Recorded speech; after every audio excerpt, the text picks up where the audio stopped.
आज हम मैंगो और लहसुन का अचार बनाएंगे। 2 मैंगो लेके मैंने कद्दूकश कर लिए, 1 प्याली मैंने लहसुन की छिलके रख ली, 1 फ्राई पैन ले लिया, उसमें ये मसाले डालेंगे, सौंफ, ज़ीरा, राई दाना, कलौंजी और ज़ीरा इसको सारा भून लेंगे। थोड़ा सा भून के इसको कच्चापन निकाल के इसके एक मिक्सी में डाल के इसको पीस के क्रश करना है, ज़्यादा नहीं पीसना, दरदरा सा करना है। अब एक फ्राई पैन को इसमें रख के इसके तेल डालेंगे। आप ऑयल भी डाल सकते हैं, तेल भी डाल सकते हैं, आपकी जो मर्ज़ी डालनी है। अब इसको मैंने लहसुन छिल के रखा है, थोड़ा सा उसको फ्राई कर लेंगे।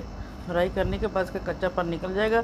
अब इसमें ये जो पीसे हुए मसाले ये डाल देंगे, सौंफ, लाल मिर्च, नमक, हल्दी पाउडर, ये सारा इसमें डाल के इसको भून लेंगे। अब ये जो मैंगो क्रश करके रखा हुआ कद्दूकस ये भी डाल देंगे। चावलों के साथ डाल के खाएं, रोटी के साथ खाएं। अब एक प्याले में बोतल में डाल दिए सिरका, थोड़ा 4 टीस्पून मैंने डाल दिया। एंजॉय करें, शेयर करें, लाइक करें, सब्सक्राइब भी किया कि मेरे चैनल को। इंशाल्लाह अगली नई वीडियो मिलेंगे।